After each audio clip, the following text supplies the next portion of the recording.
There was once a young man named Cassius, a Roman merchant who lived in a bustling city full of noise, greed, and endless arguments. Every day, he found himself losing his temper when customers cheated him, when friends gossiped, or when life didn't go his way.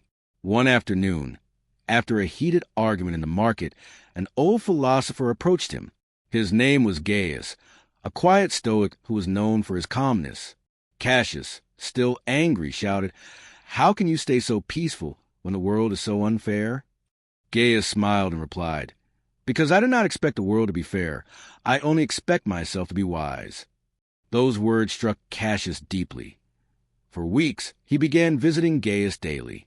The old man taught him that anger is never caused by what others do, but by how we interpret their actions. "You cannot control the storm," he said, "but you can control the sail."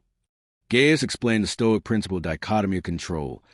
Some things are in our hands, like our reactions, choices, and thoughts, and others are not, like people's opinions, insults, or outcomes. Once Cassius understood this, he began to practice it daily. When someone insulted him, he paused and asked himself, "Is this within my control?" If not, he smiled and moved on. When business was slow, he reminded himself, "I cannot command fortune, but I can command effort."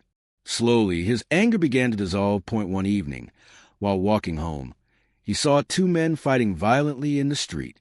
A year ago, he might have joined in or shouted at them, but now he felt only understanding. He realized people often act out of ignorance, fear, or pain, and none of that needed to touch his peace. As Marcus Aurelius once wrote, "You have power over your mind, not outside events. Realize this, and you'll find strength." Cassius finally understood that calmness was not weakness. It was mastery.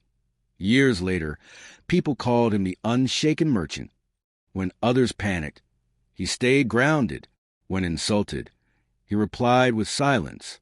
And when fortune turned against him, he saw it as a lesson, not a punishment. His peace came not from escaping the world, but from mastering his inner world. And so, Cassius lived by one unbreakable rule of Stoicism. No one can make you angry unless you give them permission.